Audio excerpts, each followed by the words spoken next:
OBC नेते लक्ष्मण हाके आपल्या बरोबर आहेत. काय सांगाल की भरणे मामाला पुन्हा कृषी मंत्री पद मिळालेलं आहे आणि ते आता पुन्हा वादग्रस्त वक्तव्य केलं, कसं पाहताय तुम्ही? खरं तर भरणे मामा एक चांगले नेते आहेत आणि कृषीमधला अनुभव असणारा हा माणूस आहे. त्यांच्या ज्ञानाचा उपयोग बजेटरी तरतुदी वगैरे व्हाव्यात आणि जनसामान्यांचे प्रश्न सुटावेत.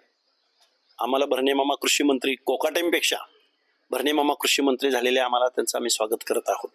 पण त्यांनी शेतकऱ्यांचे हिताचे निर्णय घ्यावेत. अनेक ऊसापासून सोयाबीनपासून कापसापासून हर एक धानाला किंवा या गोष्टींना बेसिक उत्पादनावर आधारित तरी त्यांना तो दर मिळावा ह्या अपेक्षा व्यक्त करू शकतो. दुसरं काही करू शकणार नाही. जरांगे पाटील 29ला मुंबईला मोर्चा काढणार आहे, तुम्ही पण म्हणला होता की मोर्चा काढणार आहेत. आमची संघर्ष यात्रा असेल. महाराष्ट्रामध्ये ही 11 दिवसांची संघर्ष यात्रा असेल. साधारणपणे 2200 किलोमीटरचा ट्रॅक आहे हा. महाराष्ट्रातल्या ओबीसींना एकत्र आणणं, त्यांच्या हक्क अधिकारावर एकत्र आणणं, पंचायत राज निवडणुकांच्या अगोदर ओबीसींना एकत्र आणणं हा आमचा हेतू आहे. आणि ही यात्रा ही शाश्वत मागण्यांसाठी असेल. जरांगेनी आंदोलन करतायत म्हणून आम्ही आंदोलन करत नाही आहोत किंवा म्हणून आम्ही संघर्ष यात्रा काढत नाही आहोत. योगेंद्र पवारचाच साखरपुडा आहे. पवार कुटुंब राजकारणात वेगळं दाखवलं जातं, परंतु आज एकत्र आलेलं दाखवलं, कसं पाहताय? हे बघा, पवार कुटुंब हे राजकारणातही एकत्रच आहे. पवार कुटुंब हे कौटुंबिक दृष्ट्या सुद्धा एकत्रच आहे आणि ते व्यावसायिक आहेत. व्यावसायिक या अर्थानं म्हणतो की राजकारण करता करता त्यांचीच बारामती ॲग्रो असते.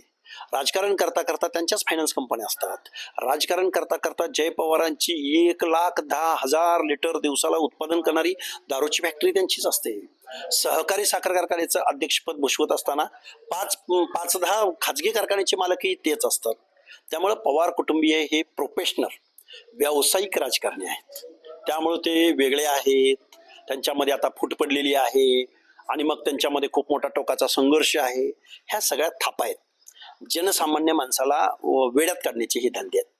त्यामुळे पवार फॅमिली ही एकत्रित आहे, एकत्रित राहणार आणि ते सत्तेच्या सावलीला नेहमी राहणार. कुणी सांगितलं तुम्हाला शरदचंद्रजी पवार किंवा पवार गट हा भाजपपासून खूप वेगळा आहे म्हणून? त्यांनी नुकसान केलंय फक्त उद्धवसाहेब ठाकरेंचं. हे पवार ही एकच आहेत. ते नेहमी सत्तेला जातात. त्यांना कुठलं विचारधारा वगैरे ह्या पक्षाला नाही, कारण ते कारखानदारांचा पक्ष आहे. मालेगावचा काल निकाल लागलाय, काही निर्दोष मुक्त झाले आहेत, परंतु सनातनच्या याच्यावर आरोप केले जातात, कसं पाहताय? बघा, आरोप इथं कायदा सुव्यवस्था आहे, इथं ज्युडिशरी सिस्टीम आहे. त्याने जो निर्णय घेतलेला आहे, जे जजमेंट आलेलं आहे, त्याच्यात तुम्हाला आम्हाला बंधन कंपल्शन आहे. पण विरोधी पक्षाला माझी विनंती राहील, याच्यावर तुम्ही बोलाच, पण शेतकऱ्यांच्या प्रश्नावर, शोषितांच्या प्रश्नावर, वंचितांच्या प्रश्नावर, दलितांच्या प्रश्नावर, ओबीसींच्या प्रश्नावर, भटक्यांच्या प्रश्नावर, शेतकऱ्याच्या धानाच्या किमतीच्या प्रश्नावर कधी बोलणार आहे तुम्ही? नुसतं भावनिक दृष्ट्या दोन धर्मामध्ये तेढ निर्माण करणं.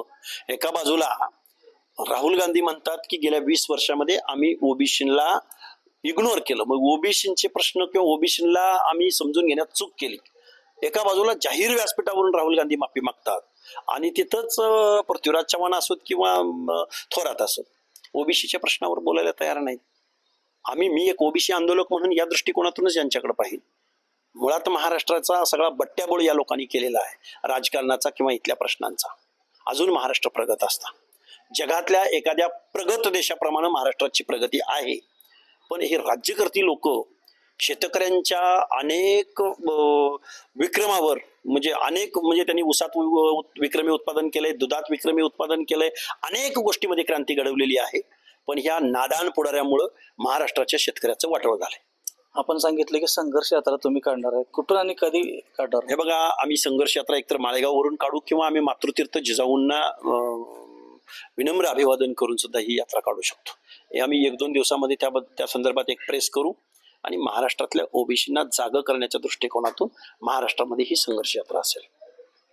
नक्कीच. तर हे होते ओबीसी नेते लक्ष्मण हाके. माऊली डांगे, पुढारी न्यूज, पंढरपूर.